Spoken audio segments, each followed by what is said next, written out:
Oh, yeah, I need to start the theme song. Here we go.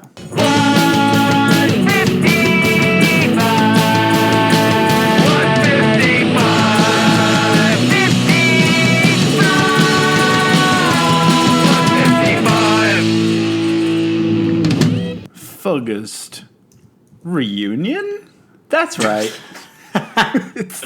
It's real. People thought we were joking. Is that how we should say it? I mean, also, it was kind of anticlimactic in that the final episode of FUGUZT came out, 5 minutes before the month ended. So we were promoting it. We were already promoting it in September. We got to really work on. I need to talk to our marketing team about this. Yeah, our marketing team is not quite on the ball. We didn't, last year we tried to do back to school. We thought that would be fun. I don't think I had fun, but I don't think anyone cared. No one else had fun. Not only I don't know what I'm trying to say. Not only you suggest that we do that every year and forget that we've done it already. Like I think we've done streams of it before. It's like your favorite idea, and I agree. When because we're all just trying to recapture the magic, right, of that sort of buzz of the first day of school, of going back to school, getting a new binder, getting a new 5-star. I always hated it. Using the whiteout pen to put the Blink 182. I was scared. Logo on. I was always nervous and scared. I didn't like it, so maybe that's why I don't love this idea of kind of doing the 5-star binder of streams and podcast months in our late 30s. It's finally time to move on to college-aged things, such as FUGUZT Reunion. How do you like that pronunciation with the question?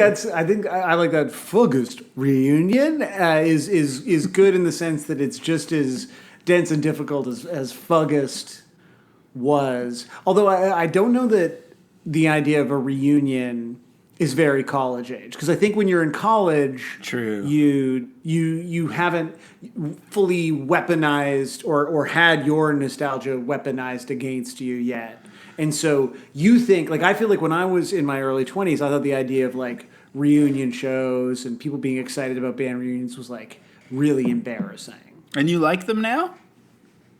Yeah. Because all I want to do is see the bands that I used to play, because I think new music is all crap. Well, maybe you'll like this, because this is kind of the liminal space, so kind of a phrase I've coined for vibey things. This is sort of a liminal space on the show where I'll play Fugazi-related things or talk. I mean, we've been talking about pronunciation for now 6 weeks. I think we can move past that to a new kind of pronunciation. This is Fugazi, a Fugazi tribute band who have their own entire documentary about themselves. When I saw him, I was... Whoa!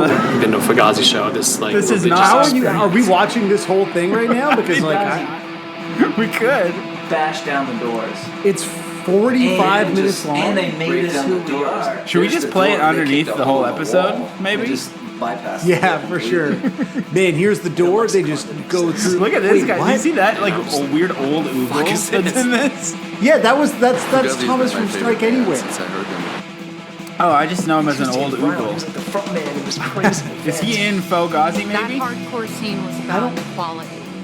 For some reason, when it's not Jem Cohen talking to people, I still think that Fugazi is on the street talking heads. You'd like to say hello?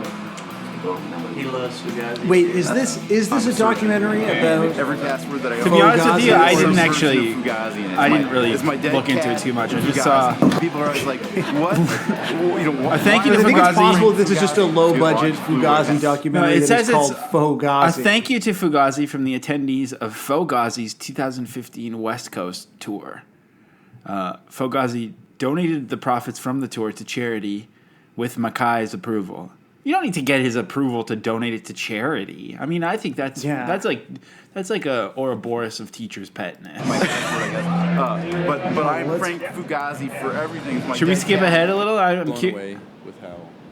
Oh, this guy's from Fugazi. How nice they Okay, were. so this guy's And this is a real dramatic lives forever, interview really. shot, under the bridge, Under the pier. Be in a band. under the The whole pier. fucking business of punk rock is such a bummer. The whole fucking business of Ian punk rock just is made such a... that. It's so cringy. Oh, my God. Wow. So that's something. What is? I maybe- want to look up What is the deal with Numbskull Productions? Looks like they put on punk shows in Fresno.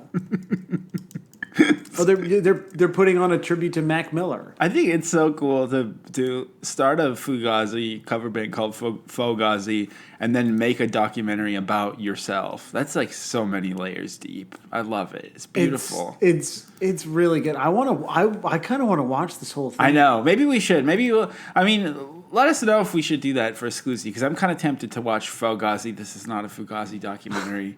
Maybe we'll do Exclusive of it. I think maybe we'll stream again one day. We had a great stream also, by the way. We had a everyone. great it was stream. So fun. That was fun. We should have Yes. watched this instead of Instrument, probably. But it was fun. I don't know. So for people who missed it, the Instrument stream was just you and I chatting for 2 hours over Instrument. I mean, like we really barely. We're like, oh, he's doing the ice cream bit, and then we just sort of talked over. We didn't. Even the bits we knew, we didn't.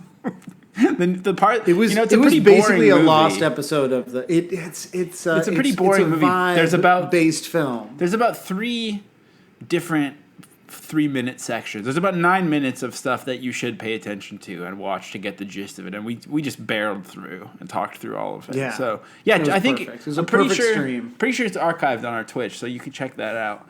Maybe we'll watch Fugazi, but for now this is a very important breaking news.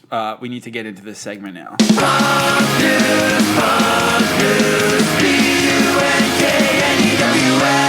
That's right, folks. Does that sound like the news sound? Yeah, that was pretty good. Is that Morse code that they do on the news? Do they still do that? Oh, maybe it's like breaking news. Let's see. Breaking news sound Morse code. Okay, here we go. Someone on Reddit has asked if it's Morse code. No, it's just bleeps. It's because they're cussing. And all these pagemen in the background are cussing up a storm. That's what it is. Yeah, you know that's happening back there. Look, you've seen All the President's Men. Hard drinking bourbon bastards Clit breaking the waffles freaking or whatever. news. What do they say? Clit waffles or something? Those journalists love to combine fuck? swear words. Oh, twat waffle. Twat waffle. Bastarding twat waffle. You old bastarding twat waffle. What's your punk news this week? Well, my there's definitely some bastards in this band, and I think some bastards like this band, but got some bad bastard news here, which is that according to what I feel is the sort of the spiritual ancestor to Punk Planet, which of course is Pitchfork.com. Part of the Condé Nasty network, has this tragic headline from earlier this week. NoFX, you might remember them from December. NoFX announced 2023 breakup. Quote, "It's been an amazing run." I'm gonna need a fact check on that quote. Who's saying that? A subhead here, by the way, this is written by Rob Arcand. The band will conclude their current Punk and Drublic tour and call it quits in 2023. Now, I'd like to know more. Would you like to know more, I would Josiah? love to know more. Well, NoFX, the Los Angeles skate punk band currently made up of Michael Fat Mike Burkett, Eric Melvin, Eric Smelly Sandin, and Aaron El Jefe Abate. I've never pronounced El Jefe's full name. Abeta are officially breaking up in 2023, Rolling Stone reports. I do apologize for all the pronunciation. Burkett indirectly announced the news on Instagram, where he replied to a fan asking why they don't tour Canada very often. Actually, we love Canada. This is in quotes. "It's just the next year will be our last year," he wrote. "We will be announcing our final show soon. It's been an amazing run." Okay, so it is Mike who's So first of all, Rob Arcand. Arcand is actually doing his PhD at McGill right now. So I Oh, gotta be careful. shit. Gotta be careful what I say, because Rob Arcand is also following 3,368 people on Twitter with only 2,263. So let's get that switched around, Rob. You gotta at least think of it like a Call of Duty kill death ratio. You gotta really work on that, bud. But He's doing his PhD in shitty follower following ratio. maybe It's all part of. It's an experiment. the other thing I want to real quick say about NoFX on Instagram. They've been really, I don't know if you saw this. This is crazy. This is so cool. They've been popping off on Instagram lately with important kind of exclusive news. Now, why can I never find El Jefe's Instagram? There's so many other. There's a rapper called The Real El Jefe. Is it El Jefe? LFA no effects. That's why it's not. So this I actually have been panicking about this, but I think it's a fan made this. I don't think I can get it, but this, which I just sent you, he posted this a couple weeks ago. Our new T-shirt design. Someone in the comments said they've been selling it at their shows. I don't know if that's true and you're listening. Please, I need this shirt. Oh my God! It says no effects, but it has Matt Skiba, Tom DeLonge, Travis Barker, and Mark Hoppus on it. And it's If that's so good. if that's a real shirt, that is like the coolest fucking shirt I've ever seen. No, it kills me. I find myself thinking about. It's been 2 weeks where I'm just constantly my thinking about this God. shirt around the clock. So. Wow. Yeah. Okay. Okay. Well, thank you for sharing it with me. And the other reason so to be honest, I forced Sam to put he probably had something very, very funny, but I wanted to talk about this because, we're talking about FUGUZT Reunion, but what about No Effects hiatus? Because I saw you in the Discord kind of call bullshit on this. You think this isn't real? I don't know. The idea that this news gets broken like very casually in some Instagram comments, they're just going to not tour for a year. And I would put my half of the Patreon this month on the idea of there being a No Effects tour again in, I will say let's say by 2025. So, wait, by 2025, you're betting your half there will be another of the Patreon so what I'm accrued by proposing- then? No, for 1 month. For 1 month. Okay. So I'm betting half of 1 month's Patreon that by 2025, No Effects is on tour again. Do I have These to people need agree to fucking this? every fucking Rage Against the I Machine have is on to- tour. Everyone. Yeah. Then you would have to give me your half. Oh my God! I got to start saving for that in case I'm wrong. But Like you got to put it. Let's just both agree that at the end of September we'll put the Patreon money in escrow, which I don't really understand what that is, but I think it's what you do if you want to stash the money somewhere because you've made a bet. I can't do that. How am I supposed to pay for all these sneakers I just ordered?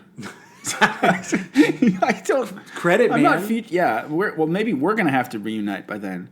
So you think by 2025 Exactly. they'll do an entire other tour after breaking up? Absolutely, yes, absolutely. Okay, all right. Nobody breaks up anymore. Nobody breaks up anymore. And I appreciate that, Mike maybe has other business interests that might sustain him. But what are the other three guys in the band going to do? I mean, it's almost 2020. Get Yeah, I'll do this bet. It's almost by January 2025. No. By within the year 2025, A within the reunion calendar tour. year, they will have played what amounts to a tour. Maybe it'll just be the West Coast. Maybe it'll be whatever. But they will do a tour. So how do you 100%. constitute a tour? You What's really a think tour? that NoFX is breaking up? What's a tour? A tour is what do people consider to be a tour anymore? 6 or more days. I mean, I know that's not like. I guess here's the thing. He hasn't fully officially announced it yet. So the bet is based just on the Instagram comments. That's it. And sorry, we didn't finish this article. A rep for the Sam band is later really spoke. wanting to throw some money down without even reading it. A rep for the band later spoke with Rolling Stone and confirmed the accuracy of the statement. So, All right. you see that because I was like, we're not going to bother talking about this because it's obviously fucking nonsense. I think they're And breaking you up. really see that? You think NoFX is actually breaking up? Yeah, I do. I think it's been a real decline recently. I'll give everyone a second to catch up with that one. I think it's been a real decline with them because there was the whole, Vegas thing. That was a disaster. Mm-hmm. Then everyone was hating on them. Then Fat Mike has been just saying dumber and dumber things all the time. And then I feel like they were going to make a double album and it flopped. And so they canceled that and made it a single album. And then, of course, it didn't really do very well. It's kind of just been like a steady downward spiral for the last 10 years, even more so than usual. So... And I think but culturally, that's I think people like pop you and punk. me. Most people have moved on to kind of talking about Fugazi and stuff in the zeitgeist. So I think I do think that the chance to milk the pop punk. I do think they're breaking up for real. You think they're breaking? You're what a dupe. What a mark. So they've got this Punk and Drublic festival going on, which I think is, they don't need the double album to do well, because all they need to do is make 6 shirts like that people like you and I are willing to spend money on, and then do things like this Punk and Drublic tour where they're serving craft beers at probably like fairly substantial prices, where they're doing like, I bet, huge like landmark fees or whatever to the whatever that thing is called. I'm acting like I really know what I'm talking about here. But like, absolutely, the Punk and Drublic Festival is making them money, because my news was actually going to be NoFX related, and it was about Punk and Drublic in Edmonton and the cool punk beers being brewed there, which I do at least want to read the kicker of, because the guy who owns this brewery in Edmonton is talking about how they brewed these beers with the bands on the tour in mind. So they specifically made a beer for NoFX that was like gritty, and then they made like a complicated beer because they were like, that's for the Descendants, because NoFX are not actually good musicians. And I thought, this is who the audience is now. So like, their audience is like IPA people who don't actually like hear music, but instead just sort of vibe out to their memories of being in high school. And now they have I also am thinking shirt with a hardcore, like a New York hardcore style logo, but for some fucking brewery. Don't pretend. Anyone who saw Those this people have stream, money. Those people have anyone who fucking saw money. this stream knows that you don't actually think breweries are bad. You love them. I love breweries. I love some of my best friends are breweries.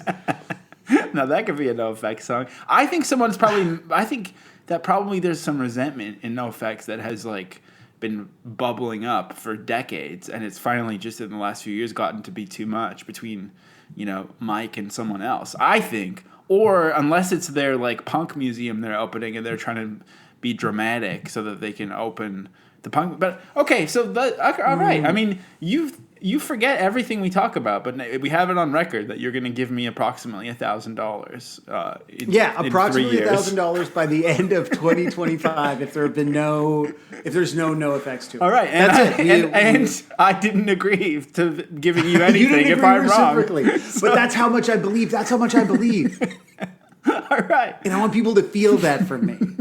All right. Well, okay. My punk news is also actually about punk, but it's actually I'm kind of introducing a new sort of vertical in the punk news section, and I kind of forgot to think of a name for it. So we're just going to call it Gossip Column for now. Okay. And so this is the Gossip Column, a vertical of punk news. And this hot tip comes from Dumois, the popular Instagram site, via our very own Dumois correspondent, Georgia, passed this my way. Because I do follow them, but I can't keep up with all the Sunday spotted stories. But this was posted. You do follow them. I do. Who, moi? I do follow them, but I can't keep up with them. But I missed this in the stories. This is, of course, Sunday Spotted, where they share all the hot tips that they've gotten from people over the week. And this was a Saturday Spotted that they got. Saturday Spotted, Tom DeLonge at the Killers in some sort of throuple situation. And Dumois says, LOL, what do you mean?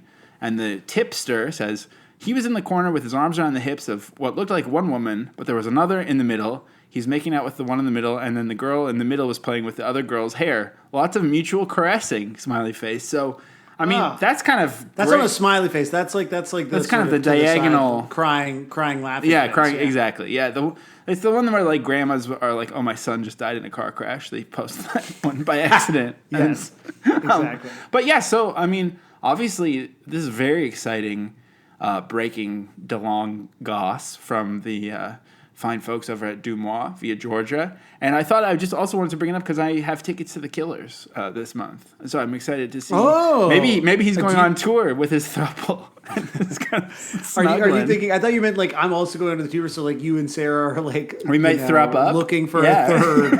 You're gonna thrup up. Maybe we will.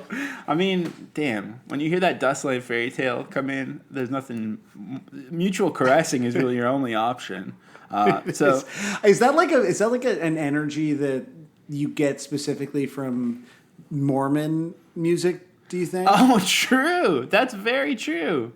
Like oh you my just God. you hear those you hear the staccato riffs of Mr. Brightside, and you just think, I need to throw up right now. Stack it some hoes. I think let's go, Brandon, and go from there. So this has been Punk News. Thanks so much, everyone. We'll see you next time.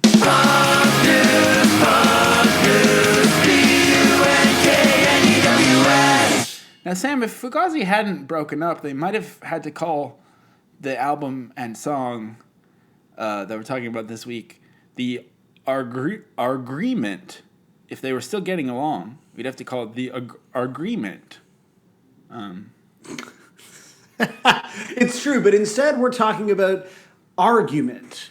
The last song, and I think crucially, the song is called Argument. Oh, it's not called The Argument? Oh, I love that. It's so pretentious. Yeah, it's perfect. So the last song on, the last Fugazi record on the Argument. Oh, I love that. That's so annoying. I've never noticed that detail. What a beautifully annoying detail. The album is The, and this song is just simply A. What a perfectly annoying way to go out. It is so fucking good. So we're talking about the very last song because you and I just want to talk about the Argument apparently during. I guess I don't know if FUGUST counts in terms of how it runs into FUGUST Reunion. How do we pronounce it again? Yeah, like that. I mean, just wait till we get to Fugtober, and then...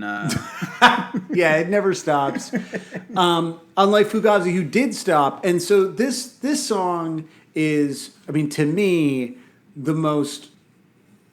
If the band didn't know that they were done, it feels like kind of nothing short of a miracle for their career. Like, for everything that this band represented, everything that this band stood for and said, and everything that they accomplished musically and the way that they evolved record to record, like that this is sort of this like clean punctuation mark on the end of that career is fucking astonishing.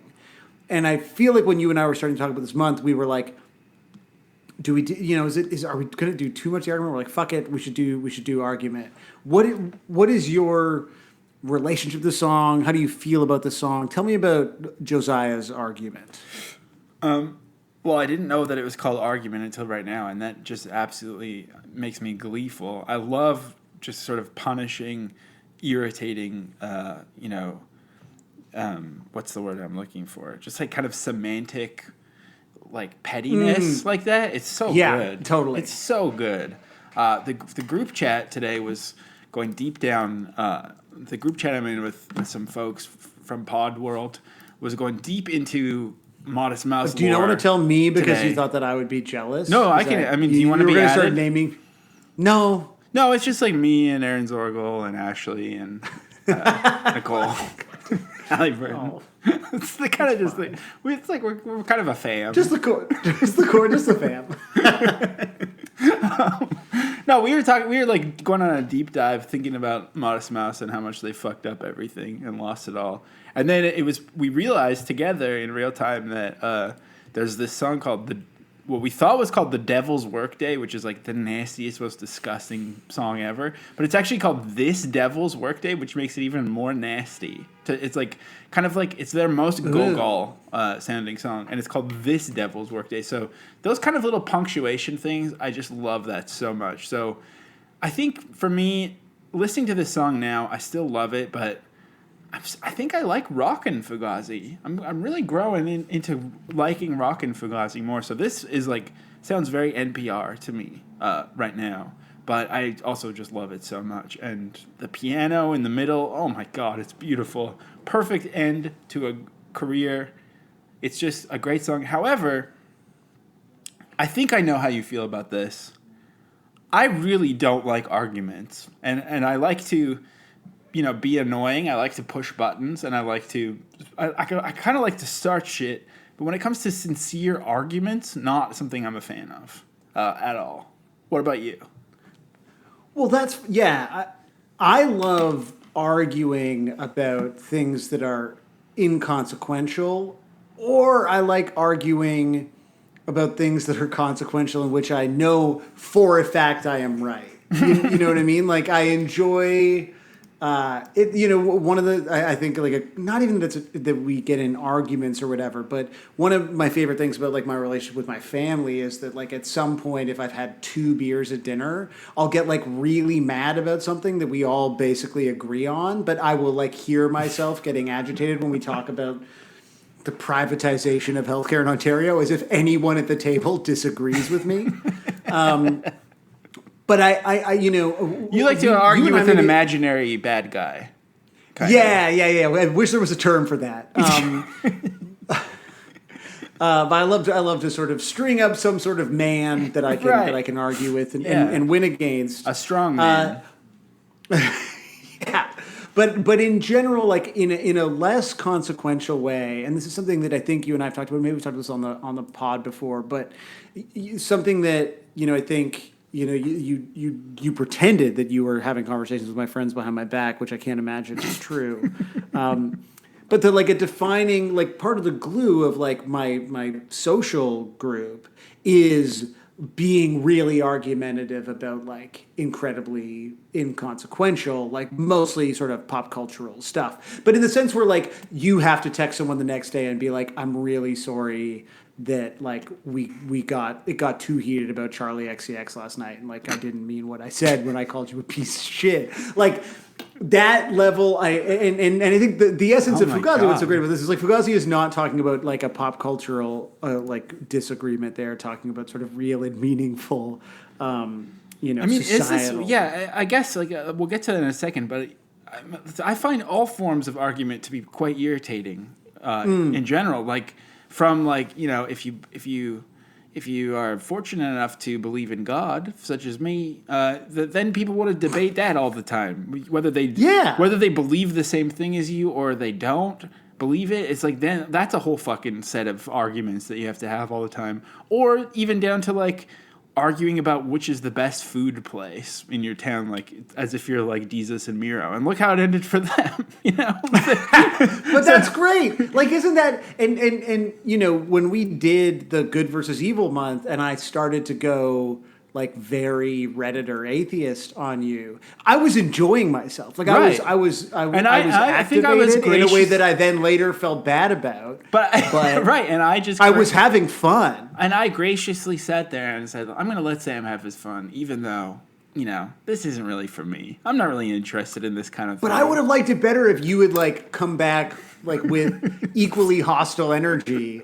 I know. About how God rocks. Like to me, that true. Like not to imply that you're sort of letting down the side, because that's obviously not true. But it's interesting to me that because I guess what you do, it's interesting to me too. Is not pick fights.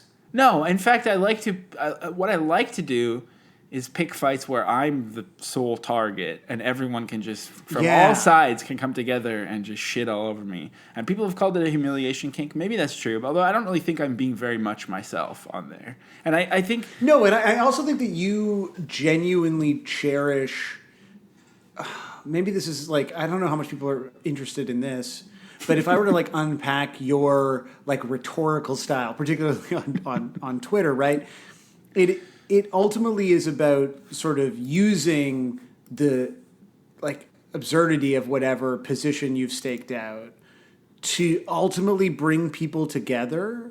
Like I feel like all of your most trollish stories end with you. Yeah, I'm trying to like think about the whole. Yeah, they end with you having these like really nice relationships with people. Right, when you and Drew. Yeah, it's Shelley. When you and Drew did Block Party and you were talking about all the deranged stuff you're doing with Globe Health. Ultimately, like those stories about and you guys were really aggressively being trolls like at various times, but it was still like the end. The most desirable end result for you is like a closeness with people who you like a superficially weird friend. have nothing in common with. Yeah, totally. It's true. I'm not doing it on purpose, any of it, but I think it does all connect in a way. Like I'm not interested in debating anything ever, really. Like when it's all said and done, and the devil's saying somebody goofed, quoting Jack Chick to you, then that's your fault. But I think that's also a problem, maybe. When I think about this and I think about kind of us versus them and Fugazi taking these stances and stuff, no wonder Reviver fans think I'm not anti-capitalist when they listen to the show, because I'm not really, I don't want to argue. I just want to goof around, you know? It's kind of a... But I think the anti-capitalist Reviver fans you're talking about want to be right. And I think there's a difference. And that's actually one of the things I think is so brilliant about this song is that this to me is like such a perfect encapsulation of where this band has sort of really stood on things. Like the line that always jumps out to me here is like, how did a difference become a disease? I think there's a lot of ways in general of interpreting this song, but to me it's this idea of having the capacity to either hold, sort of different values in your head at the same time, or the idea of just like being able to engage people in like a healthy discourse around the things that matter to you. I think in terms of the song, it's, there's a lot of interpretations of the song. I mean, it's fascinating that this is a song that is like written. They're performing this in '99, and it comes out at the end of 2001, and there's certainly interpretation where the whole thing just feels like it's about the invasion of Iraq, the invasion of Iraq and Afghanistan, following the 9/11 attack. So classic, 155, 9/11 of course. Connect. And so, also the idea that just like people who are different from you are a disease that has to be eradicated, which is certainly at the core of much American. I've never looked at foreign policy. I've never looked at the lyrics till right now. There's so many things that are making me happy and angry and cringed out all at the same time. It's perfect. Well, it's a perfect collection of words. The one that makes me think of you so much is like right before the "Here Comes the Argument" finale, which I think, like, I get that. I agree. I like louder Fugazi more than I like softer Fugazi, but this one, like, it swells in a really nice way. And of course, before that big finale is the fucking Josiah ass line, "I'm on a mission to never agree." That's true. That is something I would say and do. So fucking sick. It's such a brilliant, like, that's where you're like, at the tail end of everything that Fugazi stood for, to just be like, I'm here to like be difficult, and I'm here to stand up and be annoying sometimes and poke at things. And in that sense, I think you and Ian are very connected. Well, but that entire stanza, it also seems to have some scene politics in it, which I love. So it's all about strikes. Also, it's all about strikes now. So here's what's striking me. That's clever. That's wordplay. Mm-hmm. Now it gets really bad. That some punk could argue some moral ABCs. That's so good. When people are catching Obama's release, I'm on a mission to never agree. So he's mad about a punk who's. I do think that Ian MacKaye, as we've learned last month, with the whole butthole fiasco, he's hurt by the punks. I think it keeps him up at night that punks don't like him, and they argue moral ABCs to him. Do you interpret punk here as being like a scene punk, or to me he's using punk in the like derisive, like, this is some fucking punk, like the way someone of his age now would say? No, I think he's saying someone was being a punk. So he's saying some punk could argue some moral ABCs. He's being like, all the people who are like, oh, I saw you drinking Chardonnay one time, something like that. Like, I think he's using the double meaning, because he's a pretty clever guy in that pale bald noggin of his. He knows what's up. So I think he's referring to like scene politics. I think he's being like, what's teenage politics are too confusing. Well, it's interesting because I there's not a ton about this song, and one of the things that I came across when I was looking shit up was an interview that he did with Nardwuar in 2001, which is fucking great. The full video's on YouTube, and there's a transcript of it that was in Razorcake. And one of the very first question Nardwuar asks him if he's vegan, and it's ultimately related to like food in Winnipeg or something Nardwuar-y, right. But he fully deflects it. He's like, I don't know, like my diet is really not of interest. And so I think you're probably right, which is that there's two ways of taking that. One is like, why are we arguing about the intra-scene politics when as a country, we are dropping bombs all around. It'd the be world. so cool to be the first militantly keto punk musician. I think it would be really cool. Keto core. I mean, if the Christians got a whole genre, why not the ketos? Exactly. Those are the same, right? The thing I didn't know before this, because we're not going to get into the minutia of our setup, but it's still very janky, and there isn't a long period where I can just hear Sam basically singing in the shower before I'm connected to him. And you were singing "Here Comes Yeah. the Argument," and then I wanted to sing the call and response, but I didn't know until right this minute that he says "folderol," which means bullshit, nonsense, something of little or no importance. More specifically, it is a meaningless word used to fill verses and complete rhymes in old poems and songs, particularly during the 19th century. Charles Dickens mentions it in Sketches by Boz. Smuggins, after a considerable quantity of coughing by way of symphony and a most facetious sniff or two, which afford general delight, sings a comic song with a folderol, tolderol chorus at the end of every verse, much longer than the verse itself. That's just so pretentious. I love it. I'm delighted. What a fucking sick band. What a stupid fucking thing to do. Oh my god. It may mean either the coming argument is actually just a bunch of horse crap. Either that or they're applying the old usage and filling the lyrics with a nonsense word. Tell me you're Gen X without telling me you're Gen X and use the word horse crap when you're describing this. I wouldn't want to put out any sort Freaking of clit waffle. It's really bad. I really hate hearing it.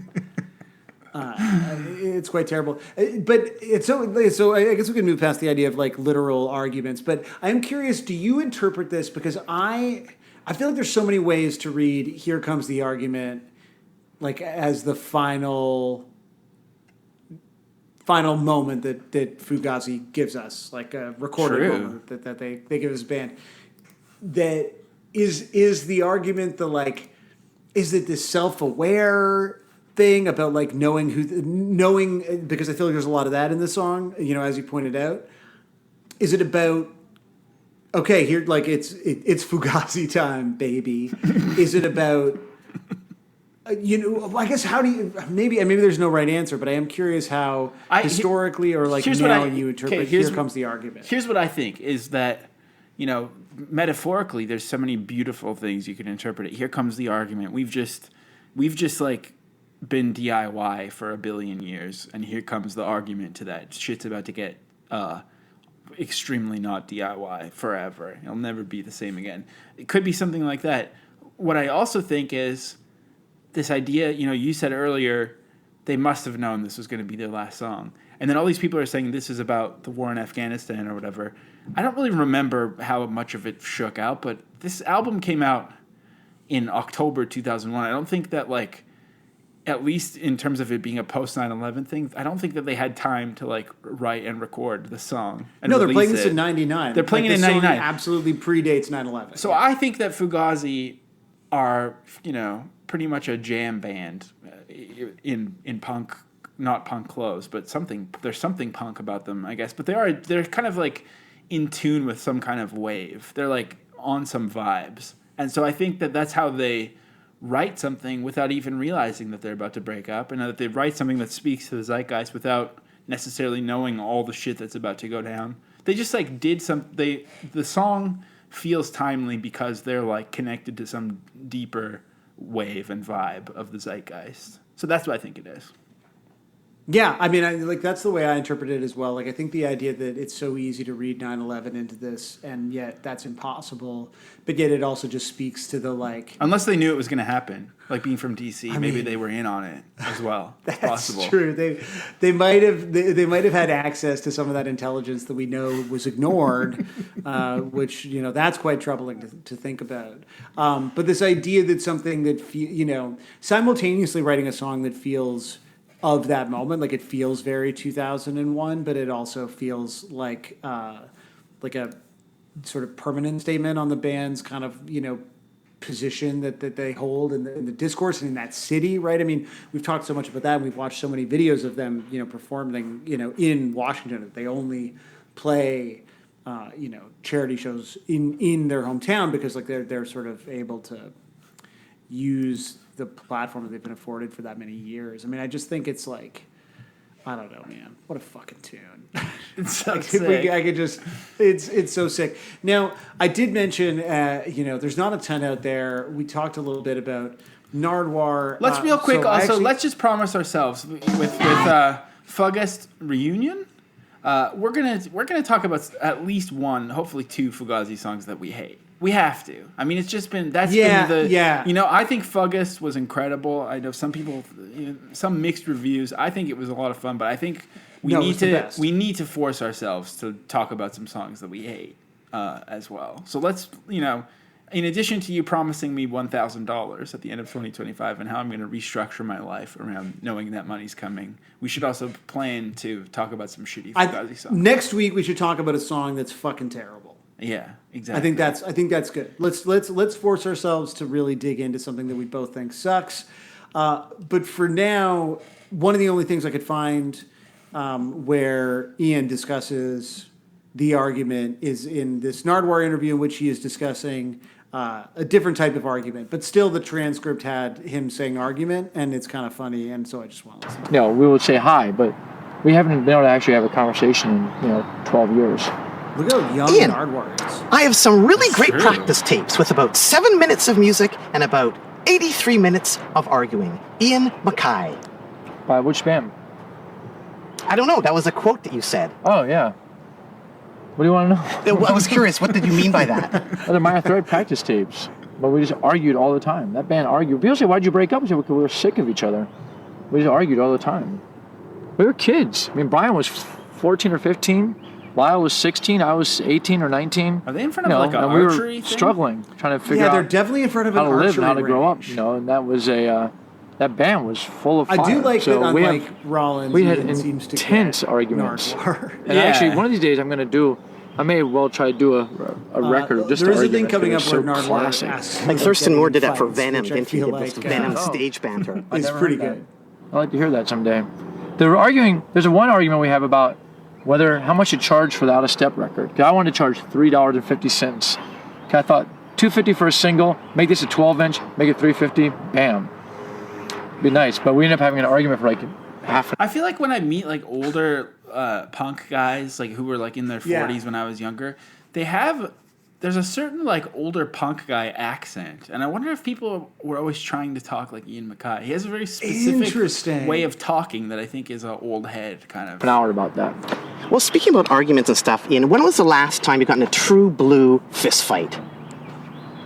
Right now. How do you define true blue fist fight? Well, this one, like, real full-on fist fight. It's like James Dean.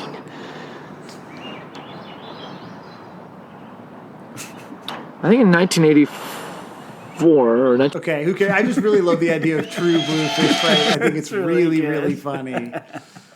A true, and then he has an answer. The thing about What a well, nerd. this is the thing is like he treats Nardwuar with all the severity that I get. Like it's just really funny watching it. I know he's done kind of Nardwuar interviews since, but I think that's sort of the first time that they ever met, and it's great because it's Ian being down, but like just treating him seriously. Right. Exactly. True. How would you define a true blue fist fight? So as I mentioned, they were playing this live starting in 1999, and there's actually like a bunch of videos of them playing it in '99, which is kind of cool because it's obvious that people like there's a couple of videos and a few of them people are just like talking over the whole fucking thing, and so this is them playing it in Hamburg. So despite being a vegan, he's willing to play in Hamburg. That's interesting. Well, we don't. That's the thing is maybe that's why he didn't commit to it. It's also interesting because like on the record, obviously it sort of has the same kind of like radio static that the album opens with, and so in this context, it really sounds like you're like, oh yeah, this is definitely one of the more experimental Fugazi songs. This is a cool venue. People are dead fucking silent. Yeah.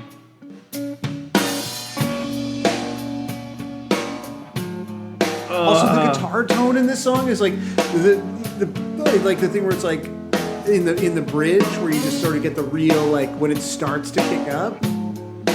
Oh my god, listen, it's fucking so sick. good. Yeah, they do sound like the Red Hot Chili Peppers. Who gives a shit?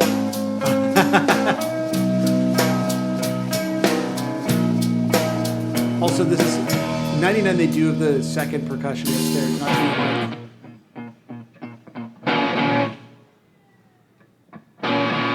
He's not even using a pick to do his. When they start falling, the execution will. The vocals are a little. But it kind of rules how like. Side will not matter now. Like, it sounds like he's at the end of tour. Right? It's true. Makes no sense. It's like the problem is when you've written a quiet song, but you're all stoked to play it, so you can't like. Become a disease. It's great. Sure you have reason. But yeah, I bet this venue is fucking awesome. Rational. There's Like, it one looks like a lady venue in grooving. a movie. Yeah, it does. It looks like a techno venue Weapons and motives. where everyone's like Probably dressed is. like the Matrix. Blood and fingerprints. But I can't help thinking. Yeah, this is so There's still sick. a disease. Here comes the arguments.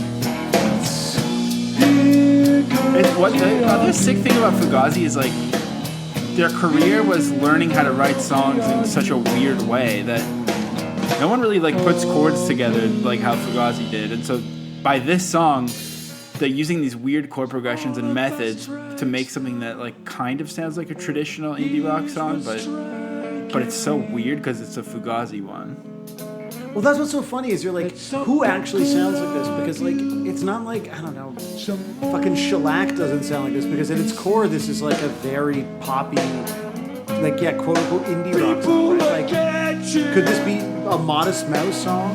Like sort of, but it's not. Yeah, like Isaac wouldn't write a Like, chord never. progression like this. It's too weird. I honestly do think Chili Peppers could RHCP. do it. I think they almost could. But no, but the Chili Peppers like over top of this would be like, California, it's a cool place. I could go there and have a date. Like it would just be. Please don't read into my non-fiction book. There's allegations that I don't want you to look. Also, please forget about spring break. There's some stuff there that could really take our career down. Like, Yeah, Fugazi got no Why- allegations. You don't even have to say allegedly ever when you talk about Fugazi.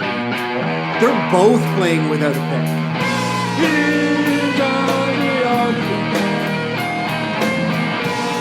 Yeah, this is so sick.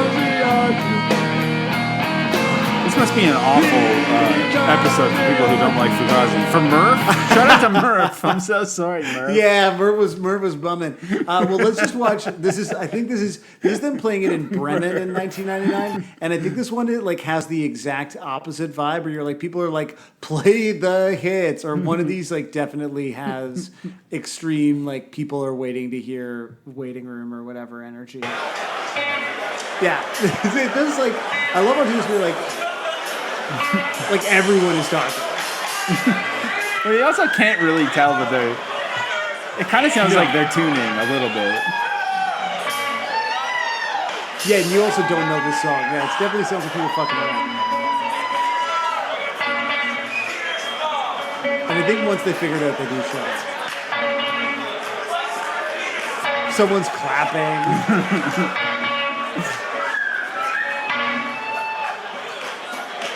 Clap, clap.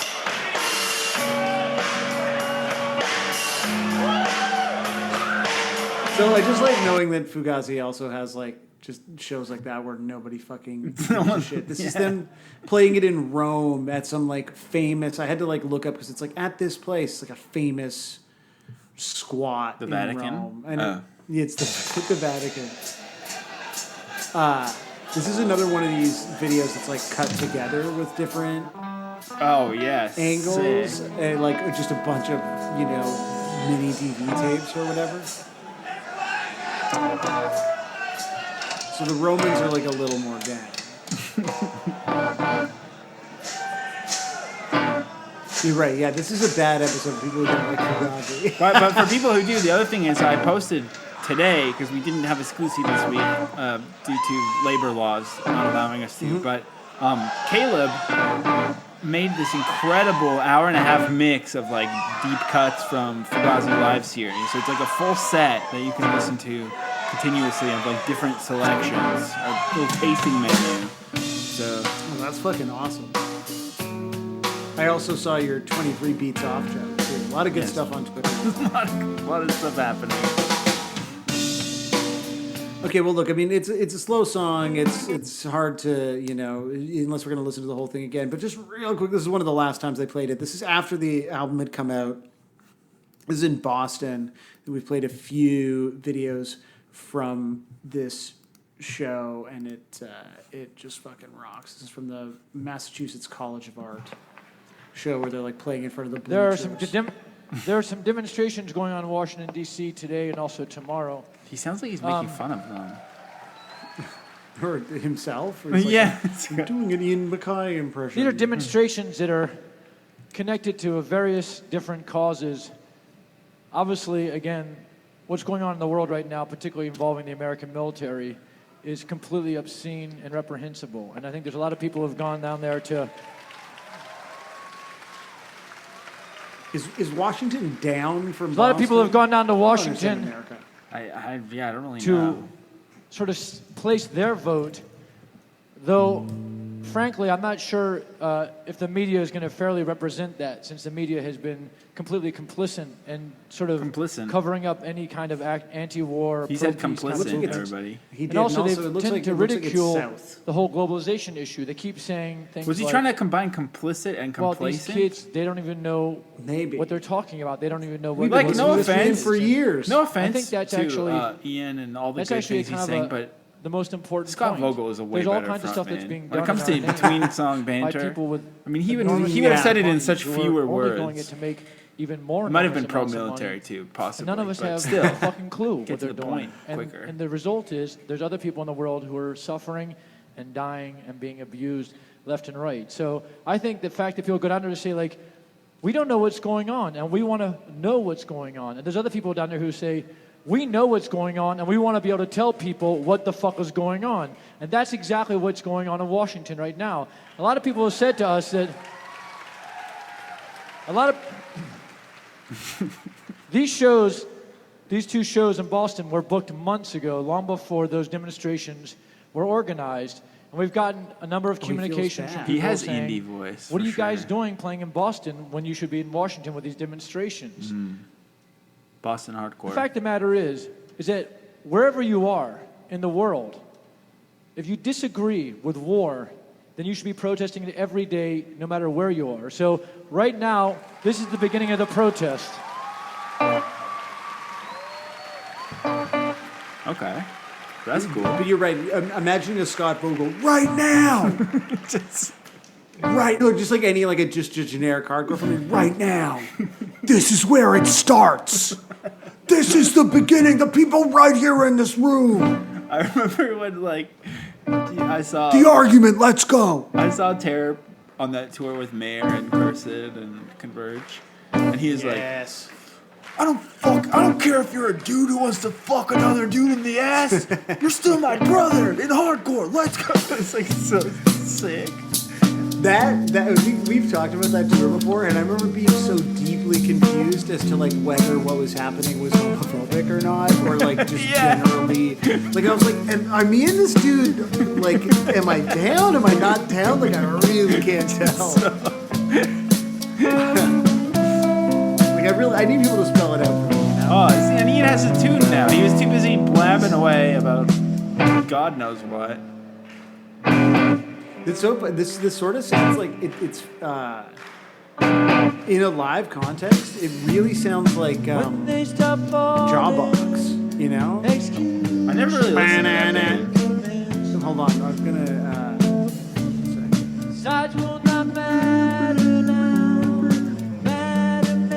It is really some driving around listening to NPR music. But doesn't it kind of sound like Savory if it was not as rocking? I don't think I've ever heard this part. Oh, really? I mean, this is a hit, man. I'm turning this up real I never loud. really liked the jaw bands, I don't think. I feel like you'd like Jawbox. Because they're like this, but... They're like Poppy Fugazi. Yeah, all right. That's cool. Well...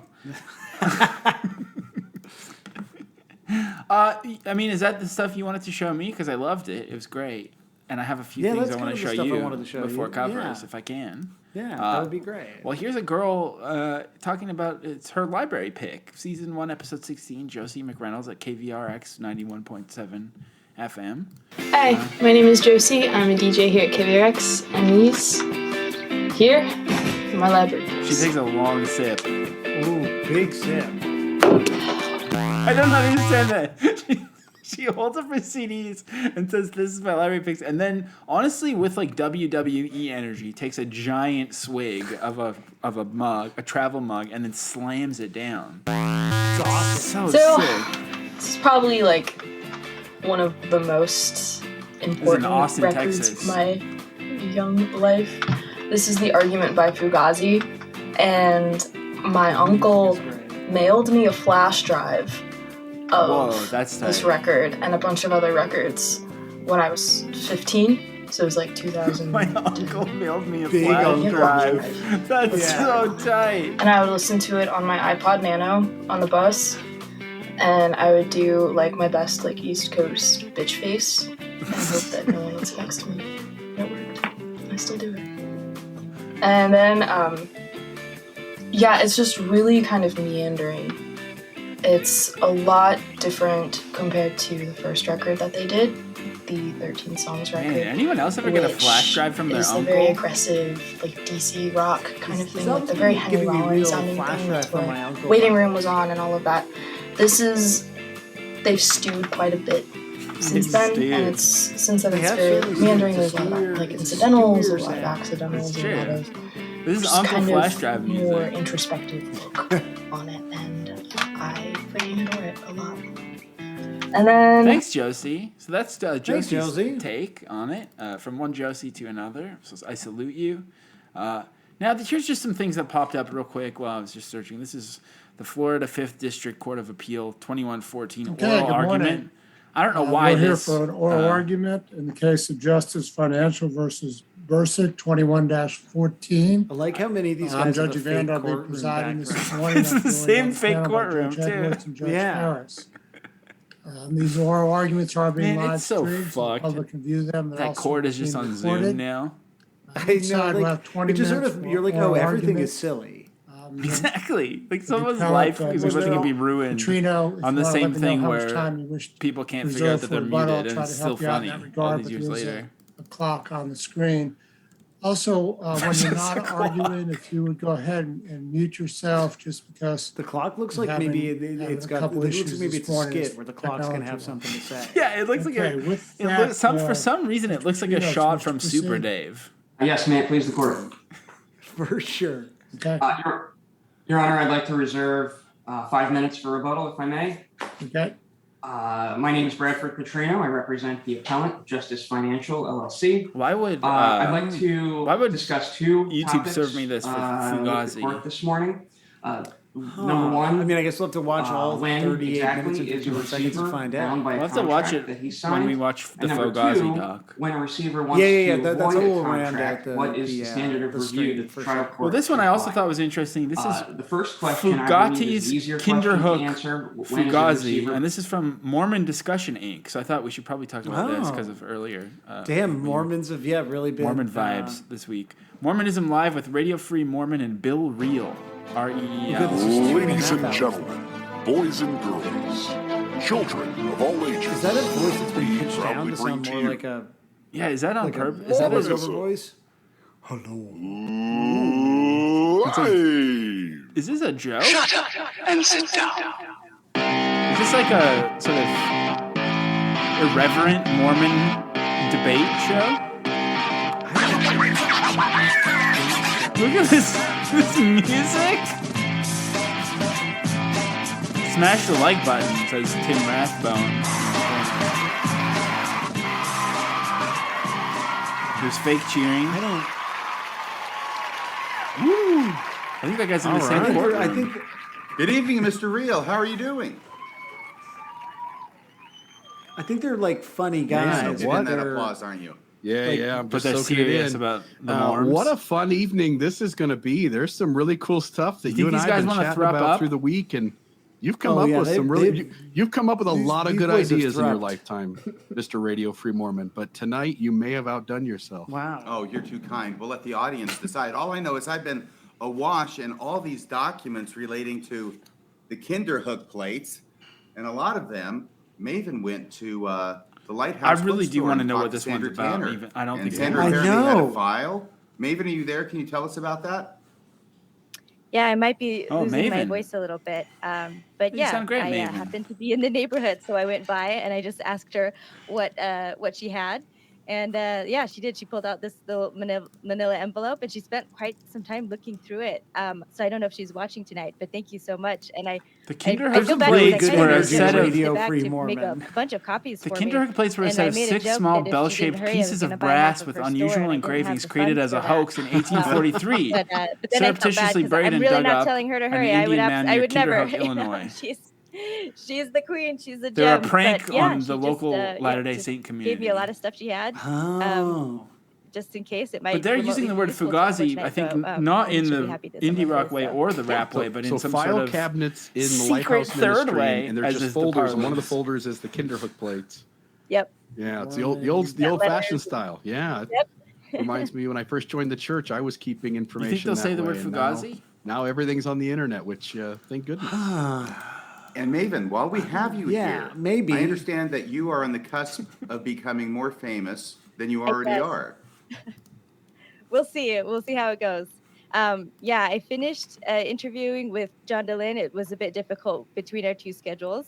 But yeah, so the Mormon Stories podcast is done, and it will be airing next week. So the first one will be Wednesday at It is 1. a really good vibe. So if people want more, I know, Maven, right? Like, we I'm have a just lot of sort of Maven like, before the show. Love it. I And then the could, next one will be Thursday at could 1. find. So, I feel like I could Two imagine myself Excellent. falling I think prey I'm to ready. their. Well, I guess we'll see. I guess it's one of those things their where I charms. think you don't know. I should have written down the time code. There was it one part there, happens, like the and reason then we you called just it this go with it. So is yeah. because Yeah. Give Maven a bunch of fun next week in the live chat if you get a chance to listen to that.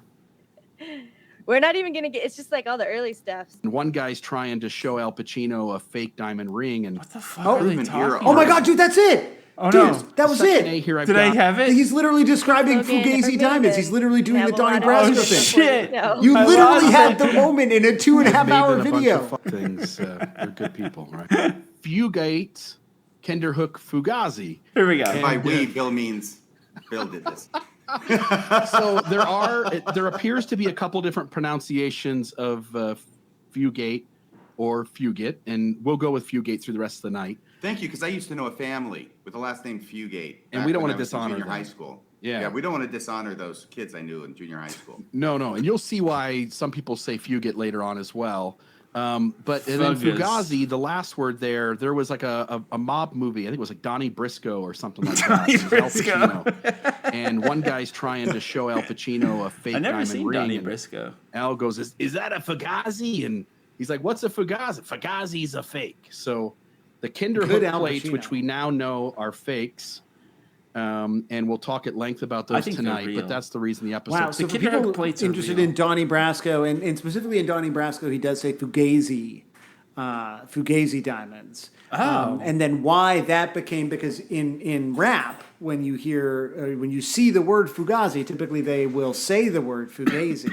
And that's because it seems like, if you were to listen to our Fugazi, the rap version, Sluicy, that I did with Shane Paul, that seems to be kind of the point at which it sort of began It becomes a rap its word. takeover of hip hop culture, became a rap word. So why would this is- Mormon preacher be saying it the indie rock way? Does he have a secret indie rock past that we don't know That about? might be it. I mean, that's got to be it. Oh my God. All right, couple more things before we get to our few covers this week. This is a composition called The Argument that came up when I searched it. This is by Gordon A. McKinnon, Piano Repertoire 2, Classical Sheet Music. But I was hoping this would be Fugazi, but I think it's It's just a nice little ditty. Oh, this is actually, well, I guess Fugazi's argument, and this is the argument. Oh, that's true. You're right. Fuck. Well, then I fucked up badly. I'm not even gonna play the other thing I was gonna play that because it's called The Argument, and I have too much let's hear it. I have too much respect for the craft, Sam. For semantics. Instead, I'm gonna pee and I'm gonna reappear immediately, and it's gonna be a seamless transition. I didn't even do anything. I said I was going to do that, and then I just seamlessly kept going. And you've just been here too, and it's not even no time has passed at all. And it's just that's weird. because we're both wearing diapers. If you also host a podcast where you talk for a long period of time and you want to pee, but you don't want to break at the podcast, you too should think about diapers. Visit Diapers website. Would you ever want to do an episode together where we wore diapers and filled them together? I mean, I'd say no now, but like I don't know, in 2 years, like maybe when the NoFX reunions happening, like maybe things will change. Maybe my half of the bet is if NoFX. It's just too fetishy. If NoFX does, what is my thing? If they do reunite, okay, so if I'll fill a diaper while we do an episode of a show. Is filling a diaper like? Do you have to fill? Like, is that a duke or is it only a tinkle? Like filling it to me implies. Yeah, I guess I don't know about because pee doesn't take up space. That's true, and I don't necessarily mean. I meant both sides action. I don't know about filling up. I don't know how do you even consider it full because so much of it is absorbed. I would imagine. I don't know. I've never worn. I think if you poop a diaper once, it's full because I don't think you can keep poop. Like if you were to poop. I don't know. I think we've talked a lot about how much you and I poop, but like, let's say you poop twice a day, you probably change diapers between poops. Oh, that's true. But does that mean it's full, or are we wasting our diapers? I think that would mean it was theoretically. Full. Maybe we're being wasteful. That's true. How many times can you poop in a diaper as an adult? Yeah. I hope that you have like a dedicated browser profile for when you're doing the pod. No. This is just my. This is mostly just about babies pooping. I'm gonna have to spend some time. Yeah, on this we're gonna have to work on this. You and I can poop in a diaper. Also, Patreon.com/155pod. I think if I'm feeling like FUGUZT reunion. It's a wide open, wild frontier for what we could do on there. Or maybe we won't talk about Fugazi. Maybe we'll talk about. I mean, I have some funny things I want to talk about. And actually, I also think some of the stuff we did last week was good. And like, I don't think nobody talked on Twitter or I think on Discord that I saw about the rap exclusive, but I thought it was really good. It was so good and genuinely informative. So everyone get your fucking heads out of your asses. Stop reading the news or whatever you're doing with your time and pay attention to us more, please. Yeah, exactly. Exactly. Okay, let's get into Covs.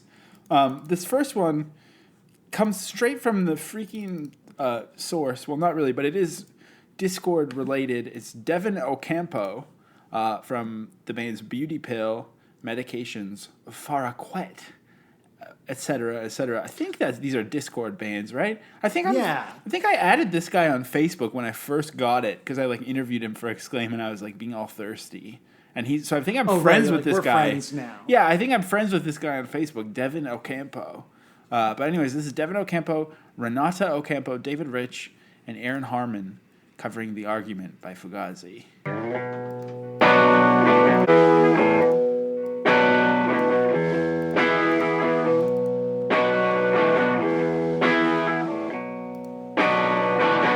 This is from Perpetually 12 zine, which had a Fugazi issue 6 years ago. I mean, this is fucking sick. Yeah, I like the date.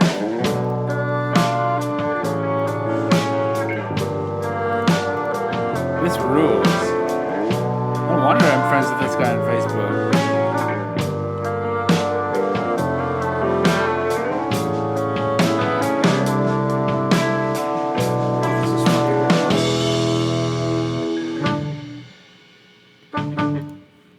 Oh man, this zine looks so cool too. When they start falling, executions will commence.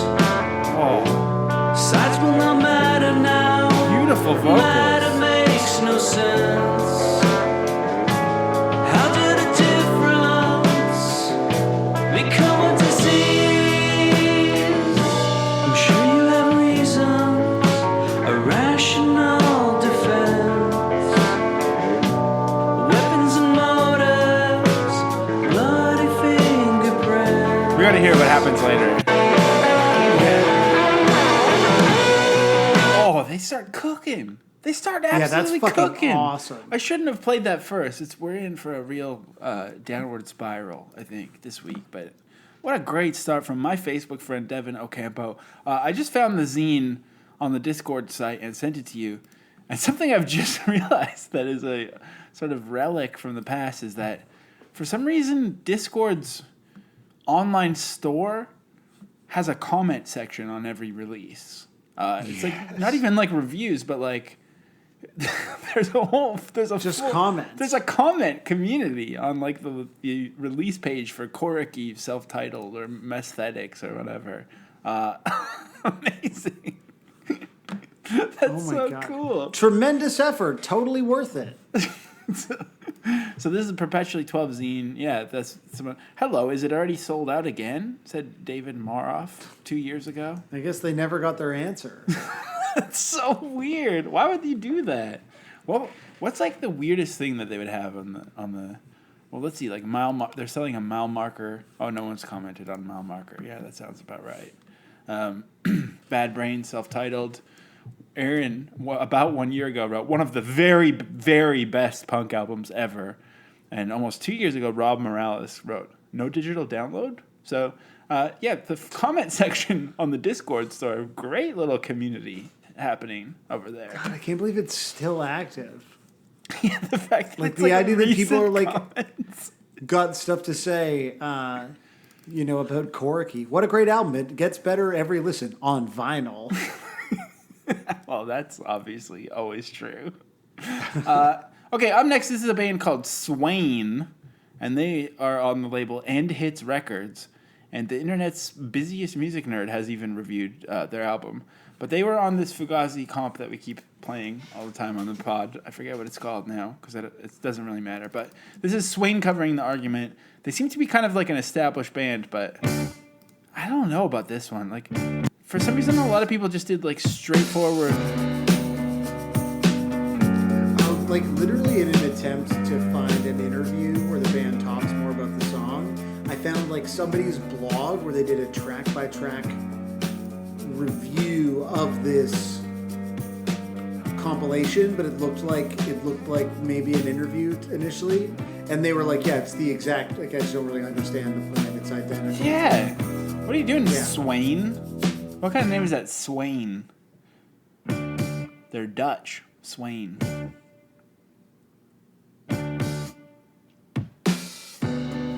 When they start falling. Yeah, I don't know. I don't want to hear that. Get out of here, Swain. You're done. Stop looking at me, Swain. Now, this next one has kind of a weird name. This is Fugazi versus Indonesia. The Gamelin Argument. This is uploaded by Matt Granmo, who I don't know what this means. I don't know too much about Gamelin pieces. It's accessing your subconscious right now to share the No, knowledge because that you I have? recognize the word. It's like a type of instrument. Oh, right? I see. I thought you Googled it and you were playing. No, I did. I looked it up because I was like, it's that. I mean, that's kind of sick, actually. But don't title it Fugazi versus Indonesia. I'm sure they don't have any. From what I've gathered, I don't think they have anything against the fine people of Indonesia, but I could be wrong.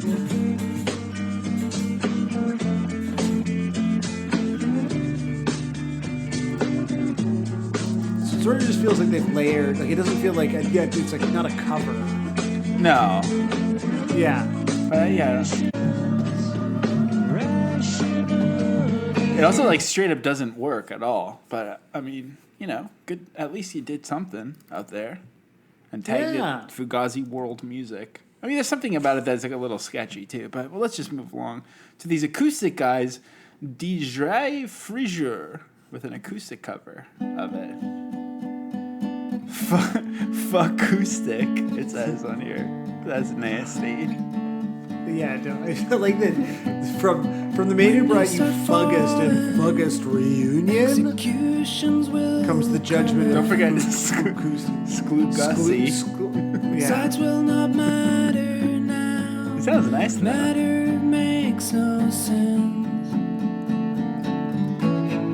How did it dig? Nah, this is good. Acoustic's good. Acoustic is pretty fucking good. Because there's cello, like there's like string stuff on the argument generally.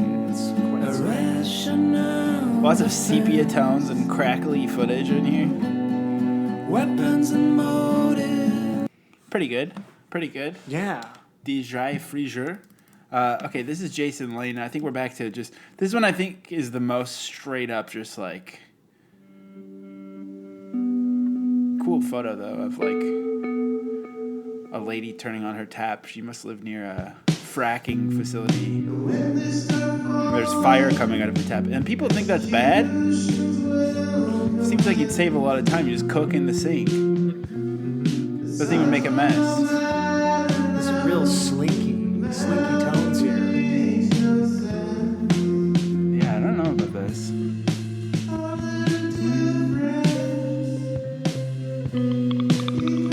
Ooh, that gave me chills in a bad way. That little creepy, slithering guitar.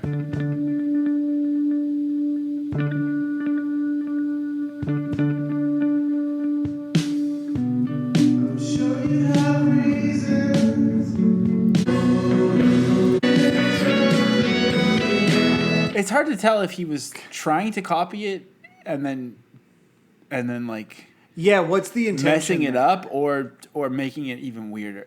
Either way, I think this is a tough one to cover. I think Devin Ocampo nailed it, as celebrated in the Discord store comment section. But otherwise, I don't know. Here's a guy called from the Laughing Group. This guy looks familiar to me. But maybe he just looks like every like aging guy that used to be in his town's biggest emo band and never really made it beyond the all ages hall shows of his town.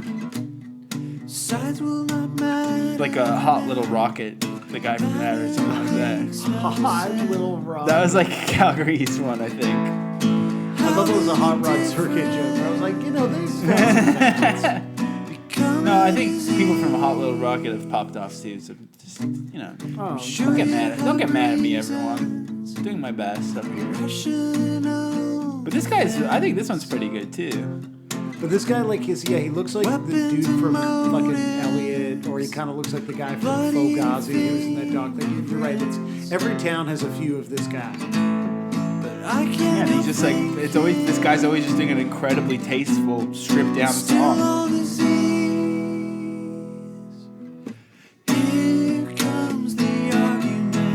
I mean, it sounds great. It sounds so good. Yeah, that's good. Well, here's a guy named Alex, who's maybe, not as subdued. This is an acoustic version, not called Fugustic or whatever it was. Just Fugazi acoustic, so it starts with the acoustic guitar. But there's a lot that happens here. Oh, look at him. He has like too perfect of form. He's doing percussion on some kind of disgusting 8-string mandolin thing.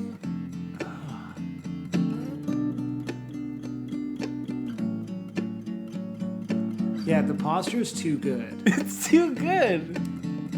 It's unsettling. I knew there was going to be this gross mandolin in this video, but I didn't think that was going to be the percussion tool. That's even...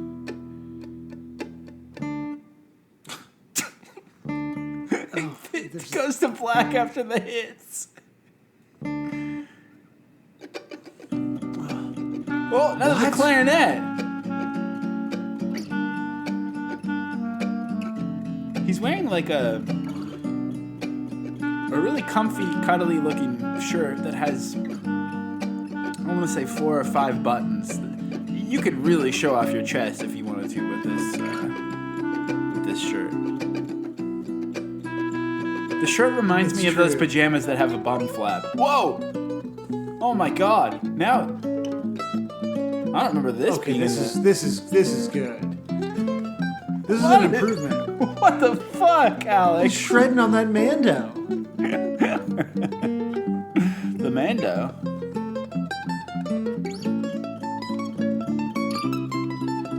Yeah, of course he knows these kind of fucking modal scales with that posture.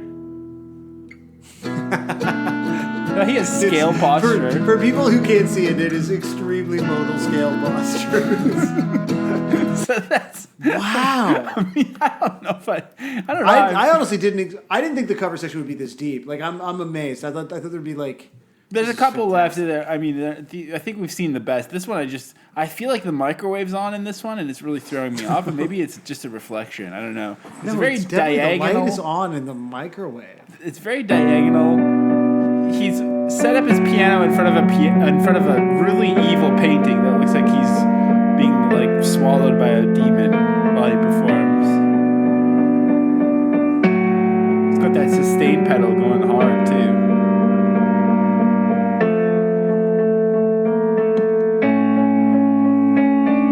Do you think the microwave's on?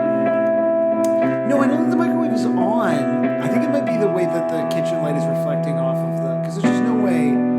Like if we'll skip ahead to the end. Because the light, there's no way he's just microwaving for 5 minutes. I also don't think you shouldn't be singing this song well. It needs to be. Yeah.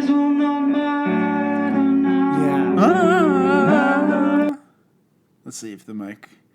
Imagine he pulls out like a Hungry Man dinner. No. Yeah, you're right. Okay. That would be pretty dope if the microwave had been on. But If it was just like he finished and then it just went ding, like he had timed it perfectly, that would be impressive. Ding, Fugazi's over. Okay, there's another piano one, but we'll talk over it. This is the real one I was curious and weirded out about. It's really scary.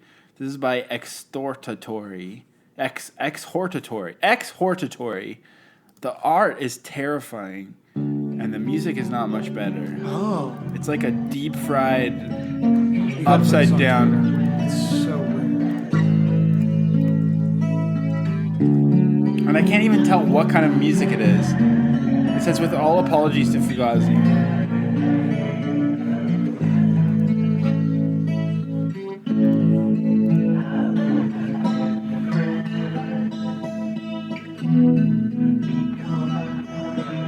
It's really scary.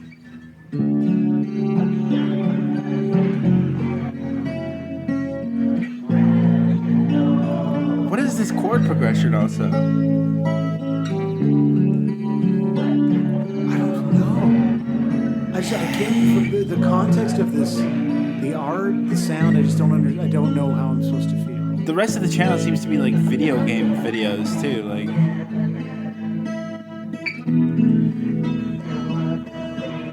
it's definitely World's Fair vibes. Yeah. What the fuck? It's like someone's remembering the song. Yeah, but somehow all of the instruments are misremembering the song together in the same way. And the art is so fucked. How do you even make art like this? I don't understand. Because deep fried isn't even what it looks like. Like a needle point. I'm gonna make this. This is gonna be the episode art. That is deep fried. I'm making this the episode art, and then maybe Exhortatory can find us and explain what the fuck was going on with this evil.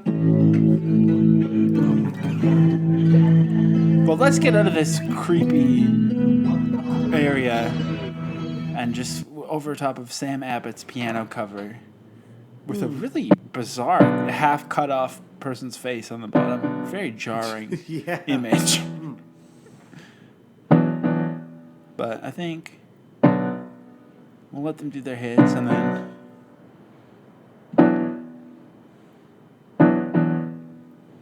On the piano like that, it really sounds like the beginning of Super Rich Kids. Well, I think my final thoughts are, I kind of thought there'd be a little bit more to talk about with this song, but at the same time, maybe I get why it's boring to just hear us talk about good songs. We have a nice time. Are you but maybe bored? I'm not bored. That's what I'm saying. I'm having a great time, but I feel it almost feels self-indulgent to just have no tension. And maybe I should embrace arguments more, so that it's not just having my nice Sammy time. I need to be entertaining the people. But I had a great time. I love this song. And maybe it ties up their career so nicely that there's no tension. There's nothing wrong with it. It's just like perfect, really. What's that word from earlier? Fornamente. We should say that word at the end. What is it again? Formente. Folderol. Folderol.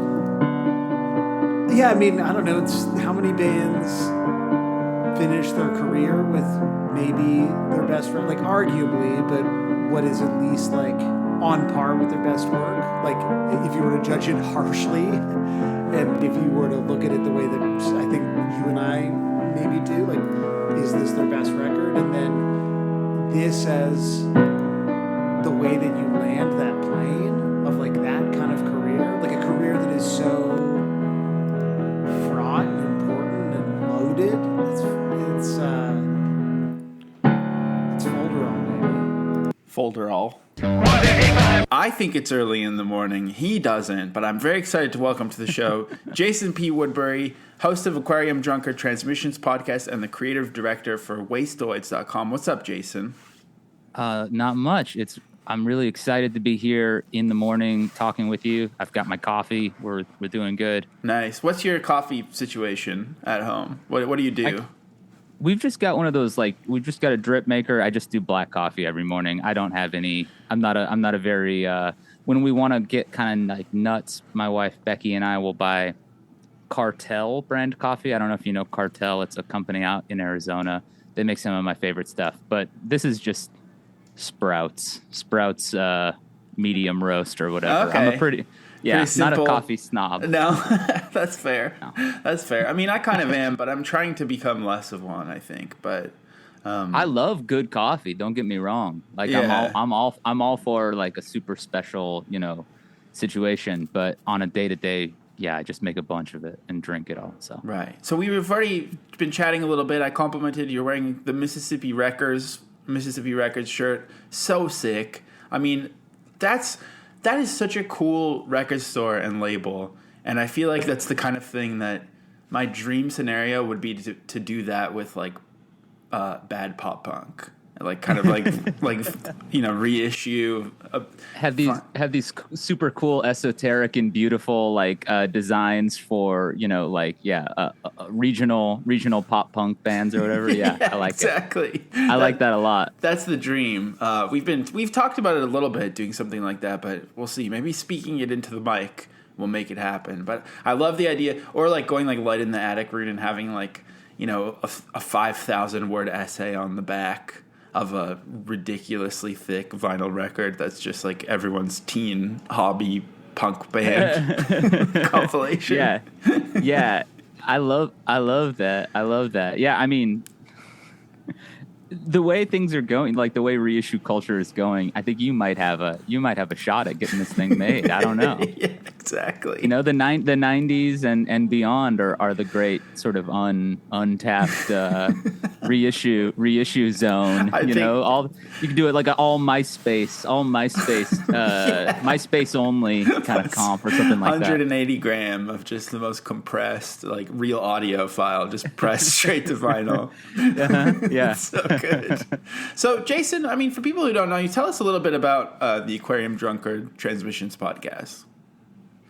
The Aquarium Drunkard Transmissions podcast, it started like kind of back in the early 2010s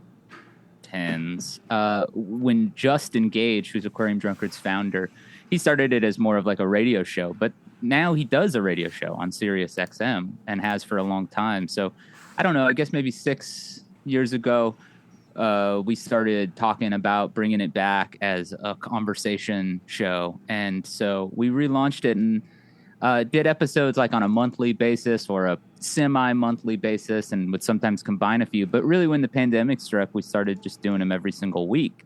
And it turned out people like it when you do it every single week. So since then, we've been doing weekly, hour-ish long conversations with all sorts of people. Had some really cool guests, and the conversations have been. It's one of my favorite things to do. That's awesome. That's sort of the backdrop. We do it just like this usually. It's like me and somebody on Zoom, and we have a conversation, and I ask them inevitably about, whatever, and Star Trek. I always end up accidentally bringing up Star Trek on the podcast. Really? Yeah. Are you a big Trekkie? I've never seen it, but... Oh, yeah, I am. I am a big Trekkie. I'm a big Trekkie. Trekker or Trekkie. It doesn't matter. Yeah. Do you find... Because I reached out to you, and I think I had seen maybe you tweeted about Fugazi before or something, and it ended up that, we kind of know some people who know each other. We're in some kind of orbit of one another. And not only that, but you mentioned to me that basically both Fugazi and Blink are huge to you in your life. Yeah. I mean, both are important bands. Yeah, absolutely, to me. And both are bands that had a lot to do with me getting into, underground music. However, when you're talking about Blink-182, obviously you're talking about a major label group, at least by the time I get on board. They're certainly not an underground concern, but at the same time, just like so many pop punk bands from that time, I think of MXPX was huge for me as well, right? Oh, hell yeah. That's sick. Blink, MXPX, tons of stuff. MXPX, tons of stuff on the Tooth and Nail label, stuff on Fat Records, Epitaph. All of that just served as an entree, an on-ramp into sort of other stuff, right? And so it's a pretty short... I think I remember when the Boxcar Racer album came out, I don't remember who said it, but somebody was citing Fugazi as an influence. And I've always been as a music fan, that kind of person who reads interviews and tries to figure out who my favorite bands are so I can go check them out. And I remember Fugazi came into the picture sort of that way. And so, got amazing. So you 13 actually, songs, yeah. you were because we've talked a lot, obviously, as you would have to, about Blink-182 being a gateway band. And I think I was of the conclusion that was probably 25% of people actually got into cooler things, and everyone else just kind of became a suit or whatever, or stayed with Blink-182. But you're living proof that the Fugazi name drop actually worked out. Yeah, absolutely. And I have just a million instances like that. I remember maybe they had already transitioned into doing the Mars Volta, but I remember members of At the Drive-In citing, Can and stuff like that, and just being what's Tago Mago? I got to check this out, So right. I've always been somebody who really that sort of the Blink to Discord pipeline, it's real. I was shuttled through like that kid in the rehearsal or whatever. I went down and I came out a different age. You came out a middle-aged record collector. Yeah, exactly. But so you liked Boxcar Racer, and then you got into Fugazi because of that. Were you disappointed? Did you, when you put on Fugazi, were you this doesn't sound like Tom DeLonge? The first Fugazi record I got was 13 songs, and I guess I had heard growing up here in Arizona, there was a radio station called The Edge. It still exists in kind of a weird, mutated form, and it's on a different frequency. But there was a show on it called Ska Punk, is what it was just called, the Ska Punk Show. And they would play, I don't remember if it was 3 or 4 hours of punk every Sunday night. And I would tape that. I'd have a cassette, and I would just usually reuse the same cassette, or I had 2 or 3 cassettes. But so I had heard some Fugazi on it. So maybe I'd heard Waiting Room. And so I was kind of primed. I kind of knew what they would sound like. But yeah, I don't think I was disappointed, but I was kind of I'm not sure exactly what to make of this, you know? And I kind of had some I knew some hardcore stuff. I probably knew some Minor Threat and heard stuff like that. So, but even then, it was just kind of like, this isn't really that either. I don't know exactly what this is. But as time went on, it just like grew and grew, and I got more and more into that. And then eventually, of course, kind of just like took a long break from ever really engaging with Blink-182 very much, but Did you? Okay, well, I mean, I got to ask you the question I used to ask everyone. So that was, would you say you became too cool for Blink-182? I mean, yeah, I guess that's what I don't actually believe that I had become now. I do not believe that I had become too cool for Blink-182. I was into, innumerable instances of things that are just as cheesy or goofy or whatever, But I had, yes, convinced myself that I was now too cool for Blink-182. Right. Yeah, absolutely. I guess I should have always been asking, were they too pretentious for Blink-182? But I also think that we've kind of created a new level of pretentiously liking Blink-182 through this podcast. So it's kind of like, you just have to, I think if you're going to become pretentious, you have to just become so pretentious that you kind of bore through taste through the other side. I think that makes sense. I mean, I've written yeah, I'm trying to figure out how to say this or if I should say this. I mean, I've written stuff like, I wrote the first review of a Dave Matthews Band release for Pitchfork a couple of years ago. Whoa. And so in terms of that sort of like boring through to get to the other side of taste, like I do feel like I kind of I know what you're talking about there. Mm-hmm. That was a band where like when I was young, they were another sort of entry point into like music and just you hear what's on the radio. I mean, that's how I heard Blink, it's not like I was deep underground or whatever, but I kind of feel like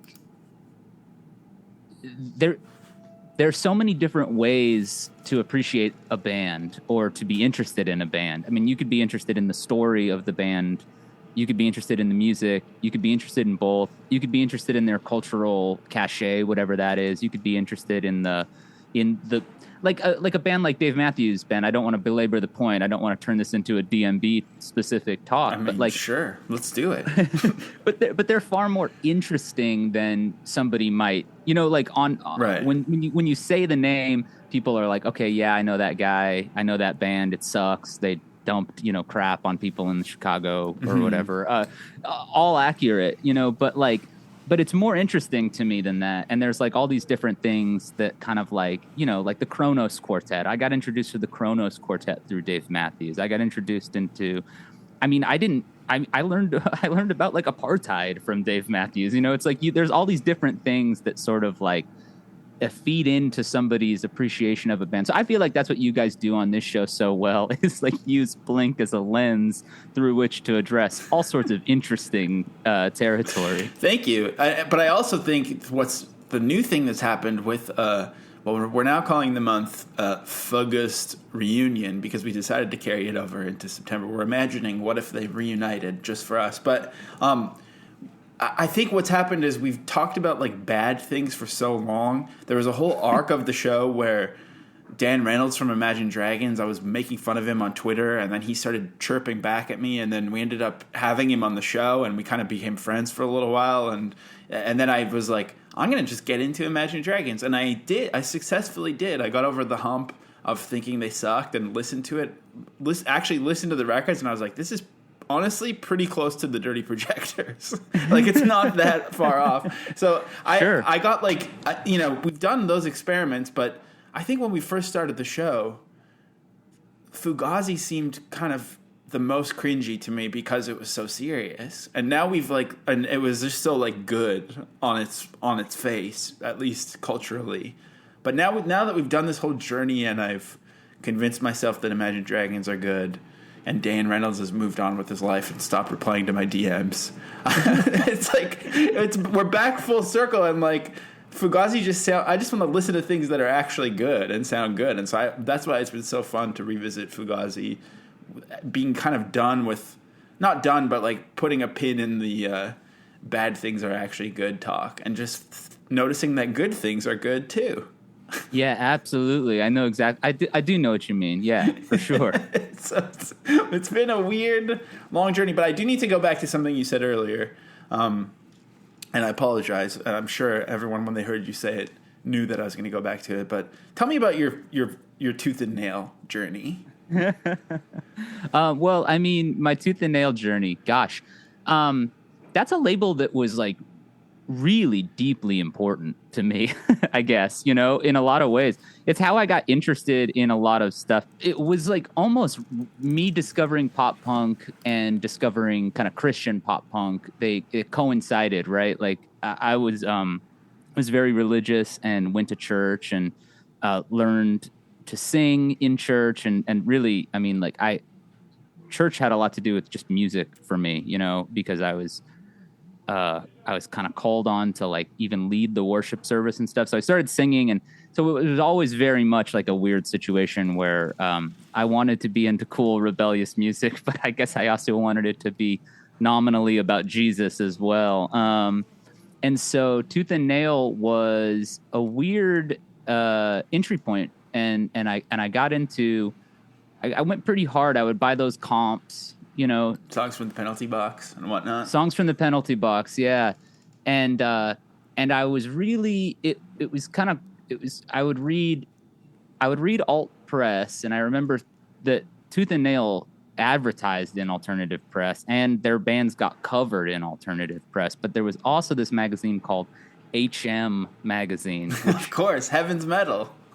Well, yeah. So by the time I get on board, I think it stood for hard music or heavy music. I think at some point they changed it because it was like, what are we doing? Oh my god. Yeah, because they were writing about like that's where I kind of discovered. I mean, really, one of my all-time favorite bands is Starflyer 59. Oh, and hell yeah. Heck they yeah, remain. I should say. Heck yeah. No, they say hell in a song. Even they say you had a hell of a dad, and I remember thinking, whoa, this is intense. I can't believe Jason Martin said that. He's gonna get called a backslider. But no, like so like Starflyer was like an entry point to like dream pop and shoegaze and all that stuff. But then like, yeah, there was like bands like I remember I was pretty into I don't know if they were called the Dingies or the Dingies. The Dingies. They're kind of like almost like Rancid, right? Yeah, they were like Christian Rancid. They were important to me. I liked Slick Shoes a lot. Slick Shoes was a big one. I found the first time I went to the Warped Tour, I found a Slick Shoes shirt on the ground. The sleeves had been cut off. So hang on, let me see if I can get this out. That's a sleeveless Slick Shoe shirt. That's a really difficult thing to say. But I like grabbed it and I was like, this is mine now. And I would wear it sometimes. That rules. But like Slick Shoes, yeah. Juliana Theory was a big one for me. I was really, really, really into them until they signed to a major label and tried to put out like an arena rock record. But yeah, so Tooth and Nail was absolutely like it was like a whole, I don't want to say that it was less threatening because there was stuff on Tooth and Nail that kind of freaked me out. Like, Zayo. Clank. Yeah, Zayo for sure. Zayo. Well, and then I'd start to kind of go back and like stuff like, obviously Roadside Monument and 90 Pound Wuss, like those bands are just Frodus, all three Tooth and Nail bands that rip and are extremely cool bands. Yeah. And I think Frodus was like kind of there, like in the Fugazi era of DC. I think like Frodus was around, which is just kind of crazy. I definitely don't remember the band name, but maybe Joe Lawley played in a band with some of the guys from Frodus later. Yeah, I think so. I think it was called like Decahedron or something. Decahedron. Yeah. I do remember them. Like I remember reading about them on like the message boards where I would, like kind of talk about Christian indie rock. Yeah. And I would just check that stuff out and it was so cool. So yeah, exactly. Like the crossover there was really crossover. Yeah. It really crossed. Oh boy. Well, I think because like I had a very similar musical upbringing, and I think what happened was like for me at least, I was listening to Tooth and Nail stuff, listening to Christian music, not realizing that what I was listening to was like super cutting edge, like underground music, and then you just would assume that like all the quote secular people were listening to something even cooler than that, and then they would just be listening to like whatever shitty pop music, and you'd be like, what? Wait, I've been listening to like insane post-hardcore for Jesus. Oh, for sure, absolutely, and that like weird like. There was a lot of creativity, and I think it's weird because over the years you've sort of seen like a lot of those Christian bands from that era ended up becoming pretty big deals in terms of just influence on the overall sound of things. Totally. I mean, so many. I was never on the Under Oath train necessarily, but I'll talk with people who were into Under Oath, and the way they talk about them is not unlike the way old heads like ourselves talk about like Fugazi and stuff. Sometimes you'll hear people just be really like, this was a really important record to me, or same with like bands like Thrice or whoever else, you know, like there were a lot of like bands that people really, really connected with, and not always just like the division between like you're a Christian so you can listen to this, and or you're not a Christian so therefore you don't listen to it. I think those divisions really start to kind of like break down. And I guess on a societal level, we could probably go in a different direction and discuss some of the more negative or potentially damaging aspects of like, you know, that line completely dissolving over the years, but we don't have to go there. Right. But I was thinking, you know, along those lines, I think being into that kind of stuff, you would be like, oh, I heard, well, even like in HM or in Focus on the Family magazines, it would say, there would be those charts it was technically supposed to be the opposite. Like, oh, if you like NoFX, then you should listen to MXPX. If you like, I don't know, Korn, then listen to Living Sacrifice or something. I forget what it was, but you know, training for Utopia. Oh yeah. Man, they're so sick. Actually, I love Training for Utopia. But anyways, I think almost that you would reverse engineer it and be like, oh, I'm going to check out these bands then, and then you would check out the secular one. And I think that might have been trained your brain when Tom DeLonge mentioned Fugazi to check them out. Absolutely. Like it's all even when I was hyper into that stuff, I was not partisan, as you know, in terms of like I won't listen to secular music. I was listening to secular music just as much, you know, and like I even remember MXPX put out an EP on maybe on Epitaph. I think it was on Renaissance Fat. EP. Yeah, that was Fat. Yeah. It was Fat. And I remember sort of being like, this is interesting because like I was listening to The Decline by NoFX, and I was just like, this is cool. And I remember there being some like online, because I didn't have a lot of friends who were into the same. I had buddies who were into the same records and CDs as me, but not necessarily like having the kind of conversations that I was interested in having. So I remember being like, is it okay for a Christian band to put a record out on Fat Records? I mean, you know, there's some objectionable stuff in that NoFX discography. And then having the same conversations about like POD, and there was like their album got banned by certain Christian bookstores and all this stuff. So, but I was interested in that. But I was never really like, it's got to be Christian in order for me to get into it. It was sort of a bonus when it was, which is a funny thing to think about. Right. I know. Oh man, I could talk about this stuff all day, but let's get back to Fugazi. So sure. You started with 13 songs. I mean, what was your journey through the discography, and what were the highs and lows, and kind of what's your favorite record?